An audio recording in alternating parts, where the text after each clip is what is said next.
하나님 말씀은 구약성경 잠언 15장 10절에서 12절까지입니다.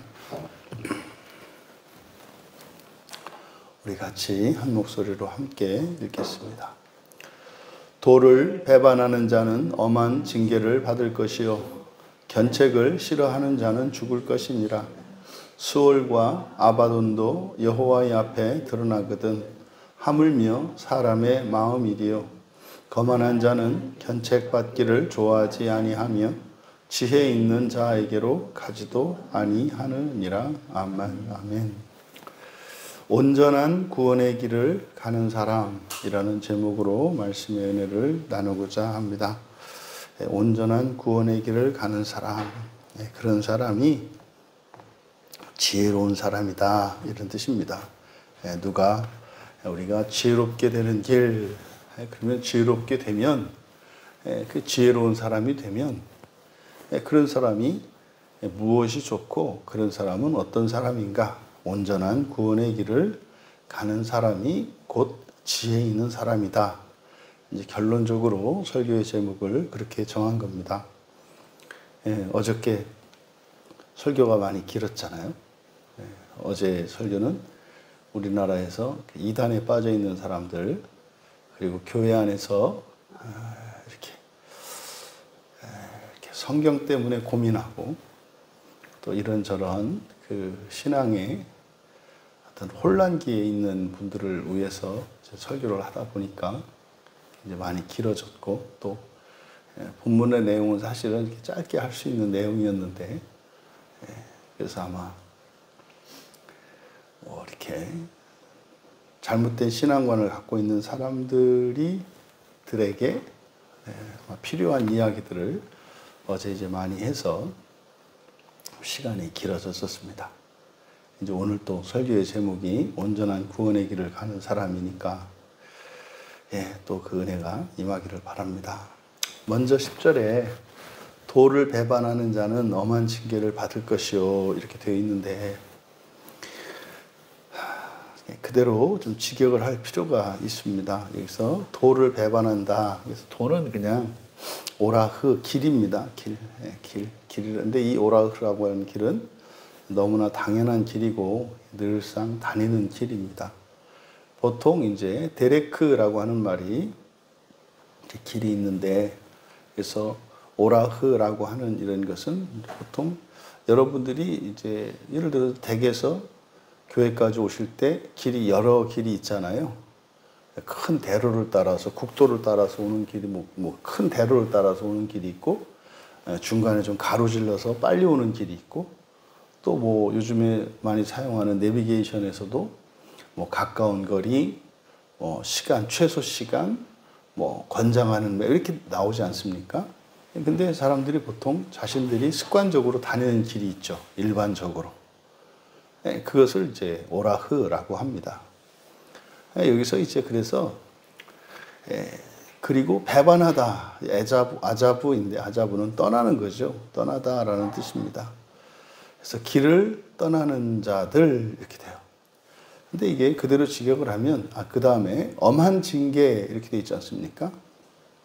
엄한이라고 번역한 것은 라예요.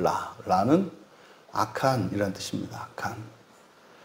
그래서 악인이라고 그 히브리어에서는 이렇게 명사와 형용사들을 주로 이제 같이 사용되는 경우들이 많기 때문에, 그래서 엄한이라고 번역한 것은 악한이라는 형용사입니다.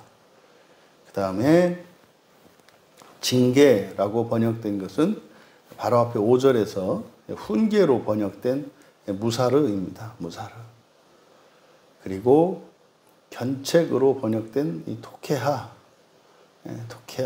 이게 이제 5절에서는 경계로 번역되어 있죠. 5절에 보면은 아비의 훈계를 무사르, 훈계고, 업신여기는 자는 미련한 자요 경계를 토케하입니다. 그러니까 똑같은 5장인데 단어가 이렇게 번역이 이렇게 돼 있잖아요. 그럼 여기서 이제 알 수 있는 게 뭐예요?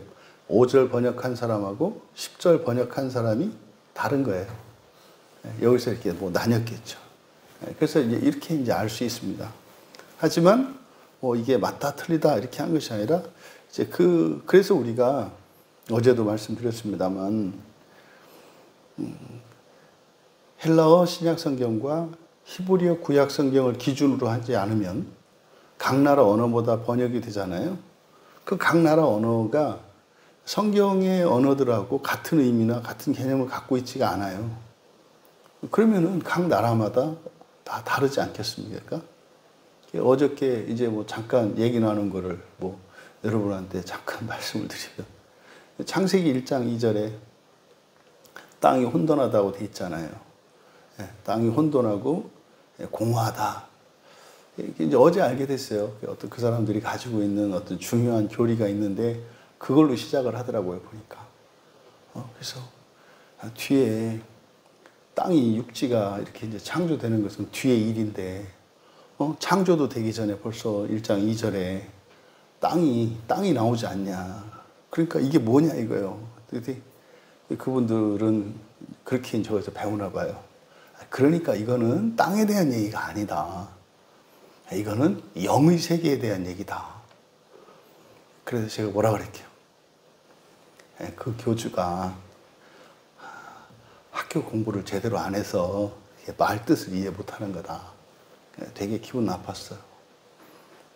그래서 뭐 이렇게 학벌이 높고 이게 중요한 거 아니지만 기본적인 이런 교육 과정을 이수하는 게 이게 필요하다. 이거 못 알아듣는 거예요. 영의 세계래요. 창세기 1장이. 여러분 알고 있죠? 창세기 1장과 2장은 1장은 사실은 물질 세계에 대한 이야기고 2장이 새 창조에 대한 얘기잖아요. 근데 이제 그게 이해를 못하니까 이해 못하는 거를 다 영이라고 한다고요. 영적인 세계라고 말한다고. 영적인 세계는 이해 못하는 게 아니라요. 이해는 되는데 이게 사실은 이게 잘 사실은 이렇게 믿어지지 않는 이런 것들이거든요. 우리들이 볼 때. 그래서 육지가 창조되기 전에 땅이 있었다는 게 무슨 뜻인지를 제가 설명해 드렸어요. 1장 2절에 땅이 공허하고 혼돈하다. 이게 무슨 말이냐면 우리가 밟는 땅이 이렇게 육지와 바다로 나뉘어 있기 전이기 때문에 그냥 물과 말하자면 흙이 같이 이렇게 섞여 있는 거다. 그래서 마치 그 진흙물처럼 돼 있는 거다. 그러니까 진흙 속에 흙이 있어요, 없어요? 있잖아요. 못 알아들으시더라고. 그래서 더군다나 그 뭐 박사까지 하셨다고. 또 그렇게 고등학교 이과 출신이시고. 아니 이게 혼합물과 화합물 배우지 않았냐? 혼합물은 뭐예요? 분리가 가능한 게 혼합물이잖아요. 그 대표적인 게 소금물, 그 다음에 진흙물 이런 거예요. 진흙과 물 이렇게 섞어서 막 흙탕물 이렇게 만듭니다만은 물 증발시키면 흙이 남잖아요. 또 소금물도 증발시키면 소금이 남잖아요. 이런 거를 혼합물이라고 한단 말이에요. 그래서 창세기 1장은 그런 거다. 나중에 뒤에 가서 물과 마른 땅으로 육지라고 되어 있습니다. 마른 땅으로 나눴다고 되어 있지 않냐. 그래갖고 그랬어요. 또 막 일단 몇 가지 제가 공부해갖고 다시 오시라고. 그래서 로마서 번역한 거 또 로마서 뭐 얘기를 하시더라고요. 그래서 읽고 공부해갖고 그 다음에 오셔라. 그러지 않으면 이게 말싸움밖에 안 되니까 아마 어제 잠 못 주무셨을 것 같아요. 제 생각에. 그쪽 분들한테 굉장히 존경받고 막 이렇게 하는 분들이 있는 것 같은데 말씀드릴 이유는 여러분 절대요 절대 우리가 사용하는 한글을 절대적인 언어로 생각해도 안 되고 영어 또한 절대적인 언어로 생각하면 안 된다니까요. 그러니까 지금 우리나라에서도 그 킹제임스 버전을 절대적으로 생각하는 사람들이 있어요. 그러니까 그거 흉내내서 한글 요거 있기 전에 한글 성경을 절대적으로 하잖아요. 그러니까 민족주의자들이에요. 왜 영어 성경만 절대적이고 한글은 절대적이면 안 되느냐. 이래가지고 그 만들어진 게 신천지 이런 거라니까요. 그러니까 킹제임스 버전이 아니면은 뭐 마귀의 책이다라고 하는 사람. 또 우리나라 그대로 해서요. 아 그래? 그러면 그것만이 아니라 개혁 한글이 아니면 다 마귀의 책. 똑같은 논리를 갖고 하거든요. 그러니까 진짜로 억지로 막 이렇게 껴맞춘단 말이에요. 이 말씀 드리는 이유가 여기서도 말이죠. 그래서 악한 훈계예요. 그대로 하면 악한 훈계. 근데 이거를 엄한 훈계라고 했잖아요. 도를 배반하는 자는 엄한 징계를 받을 것이요. 이거 성경 말씀 아니에요. 이게 지금 10절이 그렇게 되어 있지 않다니까요. 여기 그대로 직역하면요. 악한 훈계는 이렇게 되어 있어요. 여러분, 훈계가 선한 훈계도 있고 악한 훈계도 있는 거예요. 그러니까 예를 들어서 사입이나 이런 사람들이 성경을 갖고 말을 하는데 성경을 왜곡시키고 오해시켜요. 그걸 뭐라 그래요? 악한 훈계라고 한다고요. 그래서 구약의 거짓 선지자들, 신약의 거짓 선생들, 이 사람들이 하는 얘기를 악한 훈계라고 한단 말이에요. 그러니까 성경이 아닌 다른 것들이에요. 그러니까 성경과 다른 것들을 악한 훈계라고 한다고요. 이게 그래서 뭐다? 신자도 더 나빠질 수 있다 이 말이에요.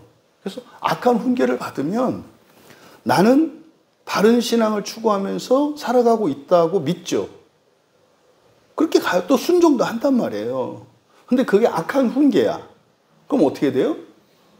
더 나빠진다니까요. 그러니까 우리가 오직 성경 하는 이유가 그겁니다. 근데 오직 성경이라고 했을 때 어제 말씀드린 것처럼 뭐예요?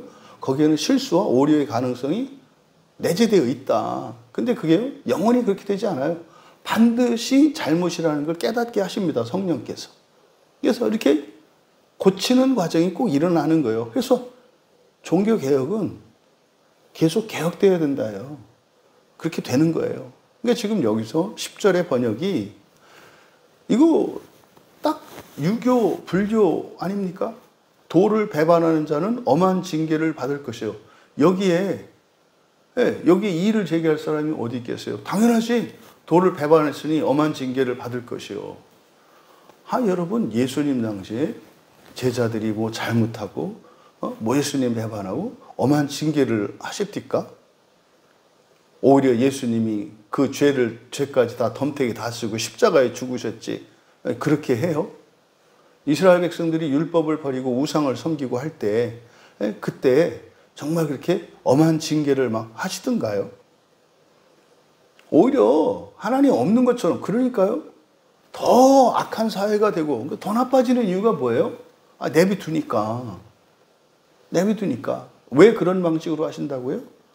사랑을 가르치는 거고 인격적인 하나님이시기 때문에 우리의 인격을 바꾸시고 본성을 바꾸셔야 되기 때문에 실수할 기회를 주시는 거예요.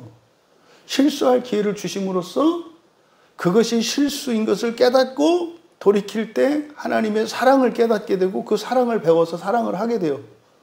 그래서 눈꽃만큼도 이렇게 용서하지 않고 어떤 그 정해진 거에서 흔히 말하는 뭡니까? 완벽주의자 이랬던 사람들이 굉장히 이렇게 둥글둥글하고 무른 사람이 돼간다고요. 왜 그럴까요? 하나님이 자신을 어떻게 대해 오셨는가를 알게 됨으로써 사랑을 배우고요. 그것을 따라서 가기 때문에 그렇거든요. 그러니까 여러분들이 이런 성경을 읽을 때, 한글 성경을 읽을 때, 하나님이 이런 분이신가? 이렇게 의문표를 찍으셔야 한다고. 그러고 물어보셔야 돼요. 목사님, 이 성경을 여기 있다 보니까, 이렇게 예수님하고 하나님하고 조금 이게 좀 연결이 안 되는 것 같은데, 그럼 이러게요? 굉장히 귀중한 자산이에요. 분명히 여러분들이 성경을 읽으시면서, 이거 하나님이 이렇게 안 하실 것 같은데? 라고 하는 구절들은 번역이 잘못된 것이 대부분이에요. 그러니까 그냥 막 율법적으로 그냥 아멘 이렇게 받으시면 안 된다. 이렇게 생각하면서 여러분들이 알고 있고 경험했고 그리고 믿고 있는 하나님의 성품과 일치하는가 일치하지 않는가. 그냥 성경 그대로 다, 그러니까 이렇게 지금 우리말 성경으로 되어 있는 거를 의심 없이 그대로 다 받아들이면 어떻게 될까요? 미쳐요. 미친다고요. 그러니까요. 사랑의 하나님, 공의의 하나님, 이게 지금 이해가 안 돼가지고, 왜 하나님이 사랑이 없어요? 그러면 하나님은 사랑만 있는 게 공의의 하나님이야. 왜 하나님은 공의롭지 않아요? 하나님은 공의로운 게 사랑. 이게 도망가는 거로 쓴단 말이에요. 그러니까요, 이상한 사람 된다고요. 그러니까 여러분들이 중요한 것은 성경책을 다 아는 사람 없고요. 성경책은 모든 사람에게 같은 수준을 요구하지 않아요. 아니, 태어난 인생이 다른데 어떻게 같은 수준을 요구해요? 다르다니까요. 그래서 여러분들이 성경을 읽을 때는요, 진지하게 여러분들이 인격적으로 읽으셔야 돼요. 그래서 중요한 건 여러분이 알고 있는 하나님, 이게 중요하다고요. 그냥 하나님을 배우려고 하지 마시고, 배울 수도 있죠, 이렇게. 근데 배우는 것과 여러분들이 경험한 것 사이에는 차이가 있거든요. 그래서 어쨌든 여러분이 배워서 알든 경험해서 알든 그 믿음을 가지고 성경을 읽으실 때 참으로 하나님이 이렇게 하셨을까? 이런 생각을 하실까? 이런 말을 하실까? 이런 법을 가지고 계실까를 생각하면서 읽으셔야 된다고. 그러면은 거기서 문제점들이 발견이 되는 거예요. 이거 이상하다? 그러면 그런 걸 알려주셔야, 그럼 그런 본문을 제가 이제 확인하잖아요. 그 원문을. 10중 8구 번역이 잘못된 거예요. 그러니까 지금 10절, 지금 읽어드렸습니다만 설명을 했잖아요. 보세요. 도를 배반하는 자는 엄한 징계를 받을 것이요 견책을 싫어하는 자는 죽을 것이니라. 이게 여러분 도덕관념 말고 성경은 구원의 책이라고 그랬잖아요. 이렇게 하면은 징계해서 죽일 거야, 이런 거예요? 아, 그런 거 아니잖아요. 좀 이상하지 않나요? 근데 이런 거를 그냥 받아들이면 어떻게 돼요? 무섭다. 와, 잘못하면 안 되나 봐. 죽나 봐. 이런 문제의식 갖고 읽으셔야 된다. 10절을 그대로 번역하면 이렇게 돼요. 악한 훈계는 길을 떠나는 자들에게, 동사가 없어요. 있고예요. 악한 훈계는 길을 떠나는 자들에게 있고, 꾸지람을 뒤에 견책을 꾸지람이라고 한 거예요. 꾸지람을 싫어하는 자는 죽을 것이다. 그러니까요, 악한 훈계는 길을 떠나는 자들에게 있다. 이게 무슨 말입니까? 그러니까요, 잘못된 해로운 이런 훈계를 받아들이는 사람들은 길을 떠나게 된다는 거고요. 길을 떠나는 사람들은 뭐 때문에 그렇다는 거예요? 악한 훈계. 악한 훈계 때문에 길을 떠난다고 이야기하는 거예요. 여러분, 그러면은 교회에서 교인이 떠나는 게 목사님 잘못이구나. 그게 아니죠. 악한 훈계라고 할 때는 악한 훈계는 두 가지예요. 악한 훈계를 말하는 경우도 있고, 악한 훈계로 오해하는 경우도 있어요. 그러니까 그런 말을 하기 때문에 떠날 수도 있죠. 그런데 또 하나 뭐예요? 그렇게 받아들이면 또 떠나는 거예요. 어쨌든 악한 훈계는 길을 떠나는 자들에게 있다. 그러니까 악한 훈계는 뭡니까? 길을 떠나는 것과 관련이 있다는 거예요. 그럼 길을 떠난다는 게 뭡니까? 지금 여기서는 구원의 길이니까 진리의 길이고 지혜의 길이고, 뭐 종말론을 말하면 첫째 부활에 이르는 길이잖아요. 거길 떠나는 이유가 악한 훈계 때문이다. 또 꾸지람을 싫어하는 자는 죽을 것이다. 이 토케하. 그래서 꾸지람이라고 하는 꾸지람은 뭡니까? 틀린 것을 지적하는 걸 말해요. 틀린 것을 지적하는 거. 그걸 꾸지람이라고 하죠. 그러니까 틀린 걸 싫어하는 사람은 죽을 것이다. 그러니까요, 꾸지람을 듣지 않았기 때문에 죽는다? 이거 말도 안 되는 소리예요. 그게 아니라 꾸지람은 뭐겠습니까? 훈계와 일치하는 거예요. 바른 길을 인도한다는 점에서. 그러니까요, 어차피 멸망의 길을 가고 있는 사람들이에요. 그 사람들에게 바른 길, 바른 진리의 길로, 그러니까 그것이 틀렸다고 알려져요. 그걸 싫어해요. 그러면 꾸지람을 듣지 않았기 때문에 벌을 받아서 죽는 게 아니라 뭐예요? 이 꾸지람은 뭡니까? 구원의 길이거든요. 그러니까 구원의 길을 따라오지 않았기 때문에 원래 가던 길을 간다라는 뜻이에요. 여러분, 우리가 성경을 믿지 않으면 성경을 믿지 않아서 지옥 가는 게 아니라니까요. 예수를 믿지 않아서 지옥 가는 게 아니라니까요. 성경 말씀이 멸망에서 지옥에서 우리를 구원하는 말씀이거든요. 예수를 믿고 따라가는 게 멸망에서 생명의 길로 가는 거거든요. 그러니까 구원의 길로 가지 않으니까 원래 갈 길을 간다는 뜻이지. 그러니까 불신지옥이라고 하는 의미는 너무 지나치게 강조된 거예요. 불신지옥이 뭡니까? 예수님을 믿어야만 지옥에서 벗어날 수 있는데 믿지 않으면 거기 가는 건데, 이걸 마치 믿지 않아서 지옥 간다, 나는 교회 다니니까 지옥 안 가고 넌 교회 안 다니니까 지옥 간다. 이렇게 오해하기 쉽다 이 말이에요. 그러니까 지금 10절이 그런 얘기입니다. 악한 훈계는 길을 떠나는 자들에게 있고 꾸지람을 싫어하는 자는 죽을 것이다. 조심할 것은 뭐다? 끊임없는 악한 훈계가 있다는 사실이에요. 이거는 솔로몬이 직접 걸어갔던 길이에요. 솔로몬은 그렇게 가면 그게 바른 길이라고 생각했어요. 돈 많이 벌고요. 나라 땅 넓히고요.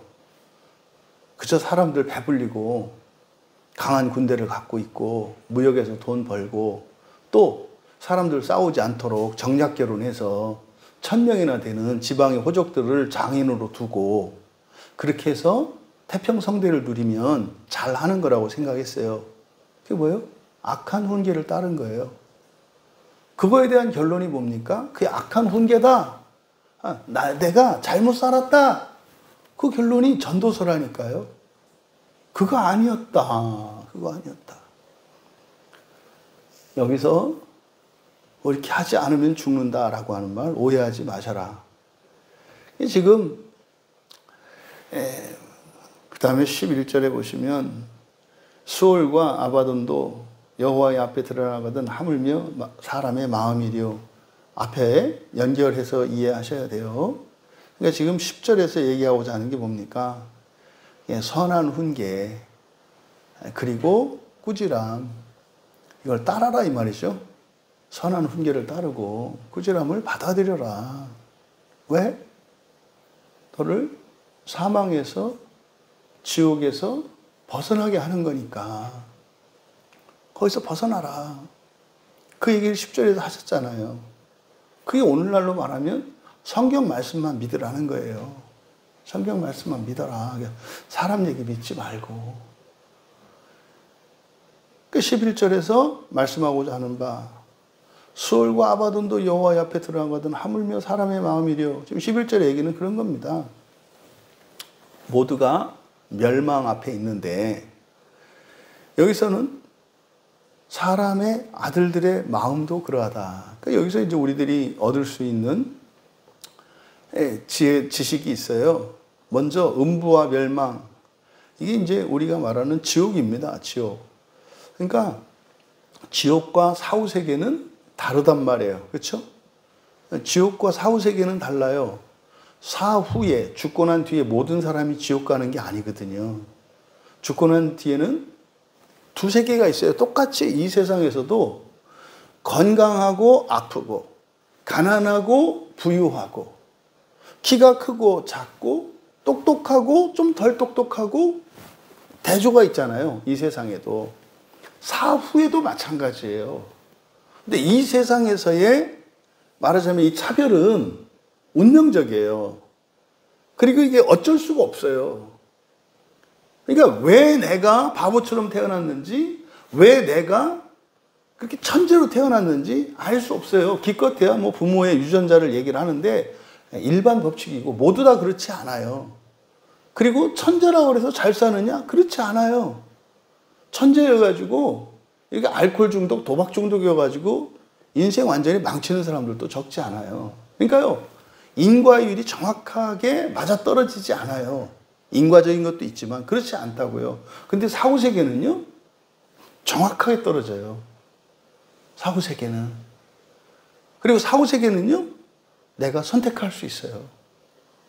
이 세상은 운명적이라니까요. 내가 누구 어떤 부모에게서 태어나고 내가 가난한 집에서 태어날지 부잣집에서 태어날지 내가 결정하나요? 결정 못해요. 내가 IQ 150으로 태어날지 IQ 70으로 태어날지 결정하나요? 결정 못해요. 운명 지어진다니까요. 내가 건강한 몸으로 태어날지 발달장애를 가지고 태어날지 우리 선택 못해요. 그냥 던져지는 거예요, 세상에. 근데요, 사후세계는 우리가 선택하는 거예요. 그래서 이 인생살이에서 가장 성공적이고 지혜롭게 살아가는 사람은 뭡니까? 사후세계에 내가 결정하고 선택할 수 있는 이 선택을 바른 선택을 하는 것이 지혜로운 사람. 이게 잠언의 핵심적인 내용이에요. 지혜로운 사람은 뭐예요? 내가 선택하고 결정할 수 있는 인생을 바르게 선택하는 거. 이게 지혜예요, 지혜.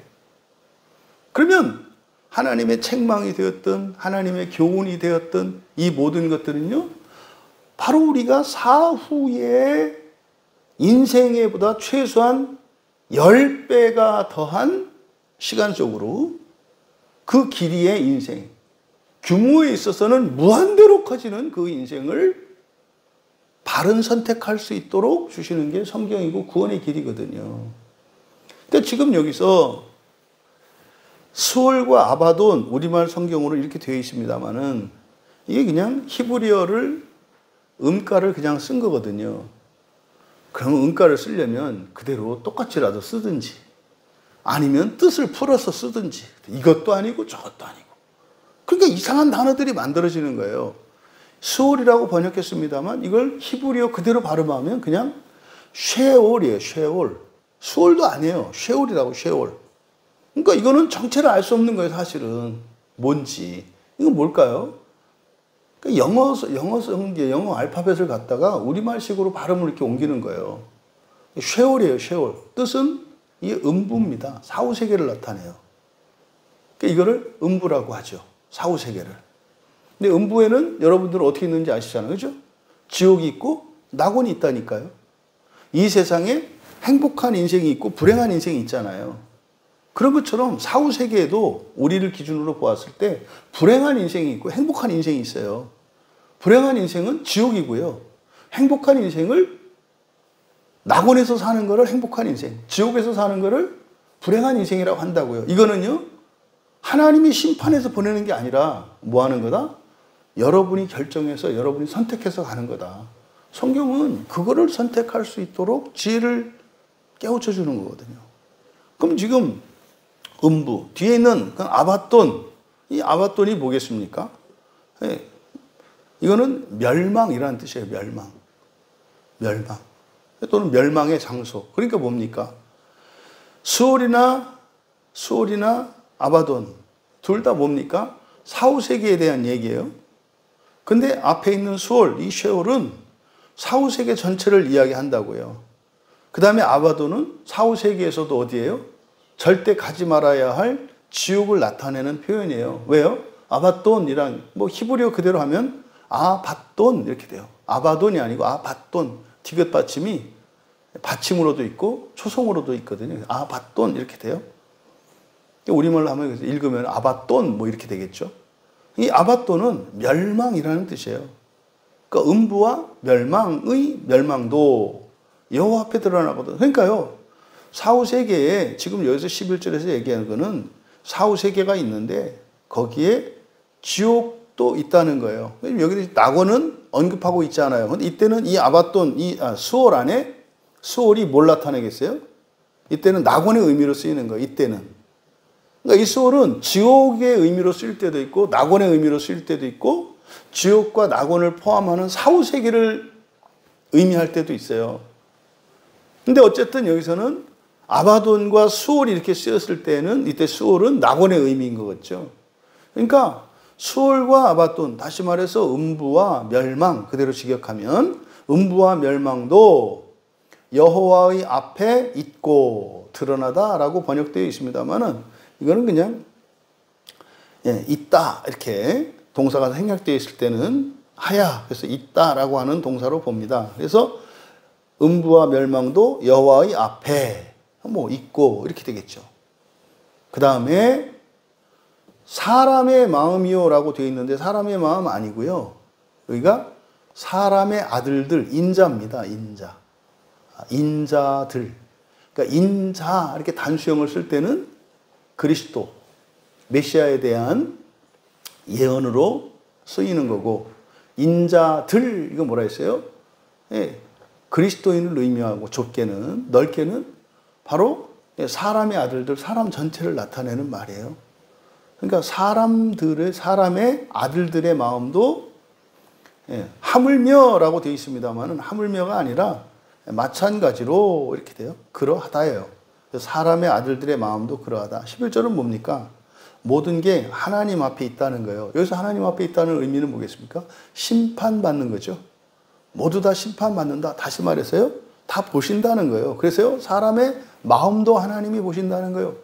지금 11절에서 우리가 얻을 수 있는 교훈은 뭐냐면 하나님이 심판하실 때 뭘 본다고요? 우리의 마음을 본다고요. 근데 그 마음을 어떻게 봐요? 한 행위들을 가지고 본다고요. 한 행위들을 가지고.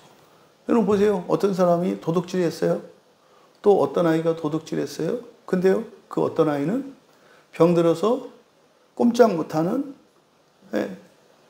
시름시름 병 앓고 꼼짝 못하는 엄마를 위해서 어린아이가 빵집에 가서 빵을 하나 훔쳐왔어요. 근데 어떤 사람은 돈도 많고 부자인데 이 도벽 때문에 가난한 사람의 빵을 훔쳐갔어요. 훔친 거 똑같죠? 근데요, 달라요? 그래서 이 세상 법정에서도 정상 참작이라는 걸 하잖아요. 그러니까 행위를 가지고 마음을 살펴. 그러니까 심판하는, 다시 말해서 하나님이 보시는 그것은 뭘 보는 거예요? 우리의 마음을 보는 거라고요. 근데 그 마음을 그냥 하나님 마음대로 주관적으로 보셔서 우리가 알 수 없고 동의할 수 없게 하냐면 그런 방식이 아니라 우리가 수긍할 수 있을 정도로 뭐예요? 마음, 그러니까 행위를 가지고 우리의 마음을 심판한다. 우리 마음의 모든 걸 심판하는 게 아니에요. 겉으로 드러난 말과 행위, 생각들을 가지고 하나님이 우리의 마음을 심판. 너 이런 마음이야. 너 이런 마음이야. 마음 기용하는 목적이 그거예요, 여러분. 그러면 여기서 뭐 11절에서 잠깐 음부와 지옥 이거를 여러분들이 좀 이렇게 구분할 수 있었으면 좋겠어요. 그래서 여기 보니까 지옥을 아바돈으로 나타냈잖아요. 멸망이라고. 이 멸망이라고 하는 것은 여기에 지금 여기에 쉐올로 번역된 음부로 번역된 이게 신약 성경 헬라에서는 이게 하데스예요. 하데스. 하데스는 뭘 나타내요? 지옥을 의미하는 게 아니라 사후세계를 의미한다고요. 하데스는. 근데 진짜로 이 단어 하나 정리가 안 돼 있어요. 이 단어 하나가. 근데 이 하데스는 사후세계를 나타낸다고요. 그래서 근데 하데스는 뭐예요? 사후세계 전체를 나타내기도 하고 때로는 지옥을 나타내기도 하고 때로는 낙원을 나타내기도 하고 때로는 전체 다 나타낼 수 있는 그런 말이에요. 왜? 전체 집합이니까 사후세계 전체에 대한. 그런데 지옥에 대한 그 사후세계의 부분 집합에 해당하는 지옥, 여기 지금 아바돈이잖아요. 그래서 아바돈이라고 번역한 이 단어가 멸망이랬지 않습니까? 그래서 요게요, 마태복음 7장 13절에 아폴레이아가 똑같은 멸망이라는 뜻이에요. 아폴레이아. 아폴륨이 멸망하다, 파괴하다, 이런 거거든요. 그러니까 이 아바돈으로 표현된 이것이 지옥이에요. 마태복음 7장 13절이 뭐냐면 흔히 말하는 좁은 문과 좁은 문으로 들어가라. 넓은 길로 가는 그 넓은 길로 가는 사람들은 그 멸망의 길이다 하는 그 얘기거든요. 마태복음 7장 13절 읽어드리면 좁은 문으로 들어가라 이렇게 말씀해요. 그리고 멸망으로 인도하는 문은, 이때 멸망이 뭐겠어요? 지옥을 말해요. 그 지옥의 특성이 뭐예요? 멸망이고 파멸이에요. 뭘요? 죄를요. 죄를. 생명을 파멸하는 게 아니에요. 생명을 하나님이 왜 주게 해요? 생명의 하나님이 생명에 달라붙어 있는 죄와 허물들, 불순물들을 태워서 어떻게 해요? 순금으로 만드시는 거예요. 생명의 하나님이 생명을 죽인다는 게 말이 될까요? 말이 안 돼요. 그럼 생명의 하나님이 죽는 건데 생명이 죽는 거면 그 모순이라는 거 그말 이해하기 어렵지 않잖아요. 생명의 하나님이 생명을 죽인다. 그럼 하나님이 하나님을 죽인다는 의미가 된다니까요. 어쨌든 마태복음 7장 13절에 지옥을 멸망으로 나타내요. 그래서 그 외에도 많은 본문들이 있습니다. 근데 이제 정확하게 이제 지옥이라고 할 때 여기서 이제 아바돈 그랬지 않습니까? 근데 신약 성경에서는 지옥을 나타내는 단어가 게헨나거든요. 게헨나. 게헨나라고 하는 이 말이 우리말 성경에 지옥으로 번역되어 있어요. 게헨나는 원래 히브리어 발음을 헬라어로 옮긴 거거든요. 이게 흰놈의 골짜기라는 뜻이에요. 흰놈의 골짜기. 히브리어로 흰놈의 골짜기, 이 골짜기가 가이거든요. 가이. 흰놈이에요. 요걸 두 개 이제 합쳐서 게헨나 이렇게 되는 거예요. 게엔나.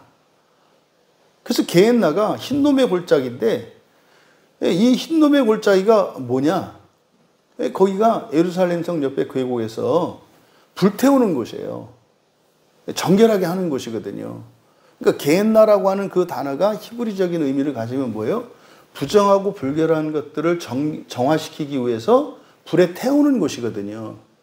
그런데요, 예레미야 선지자가요, 예레미야 19장 6절에서 이렇게 말해요. 그러므로 보라, 다시는 이곳을 도벳이나 흰놈의 골짜기라 부르지 아니하고, 여기 이제 도벳을, 흰놈의 골짜기를 도벳이라고도 했던 거예요.